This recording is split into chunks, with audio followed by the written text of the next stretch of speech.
Dans l'actualité également, tout autre chose à présent, l'inquiétude des profs à moins d'une semaine de la rentrée, car même si le ministre de l'Éducation nationale, Pap Ndiaye, se veut rassurant, 4000 postes n'ont pas été pourvus cette année. Jade Terlinck. Un professeur devant chaque classe, c'est la promesse du ministre de l'Éducation nationale, Pap Ndiaye, pour cette rentrée des classes. Et pourtant, à une semaine du retour des élèves sur les bancs de l'école, 4000 postes d'enseignants sont toujours vacants. Une situation qui inquiète les syndicats. Cela fait des années que l'on manque d'enseignants et c'est de pire en pire. C'est-à-dire qu'on n'est pas du tout dans une logique d'essayer de résoudre ce problème-là. Et c'est une année scolaire complète que l'on souhaite aux élèves.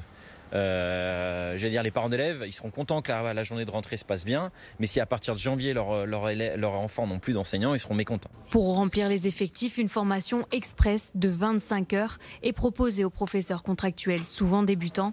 Un écran de fumée pour Benjamin Grandner.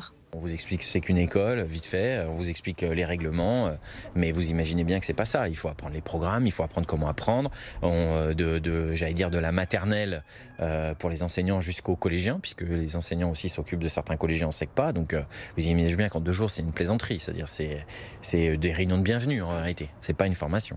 L'Académie de Lyon, elle, se défend. La formation ne serait pas express et adaptée aux besoins de chacun, selon Didier Keff. Il faut bien comprendre, c'est qu'on accueille des collègues qui sont compétents. D'abord, ils ont le niveau de diplôme requis pour passer les concours, hein, donc c'est identique pour tous les enseignants. Et ils ont aussi des sacrées expériences qui viennent quelquefois d'ailleurs et d'autres métiers. Ces enseignants devraient être suivis par les directeurs d'école et l'inspection académique pour leur année scolaire et suivre une vingtaine de journées de formation supplémentaires pendant l'année.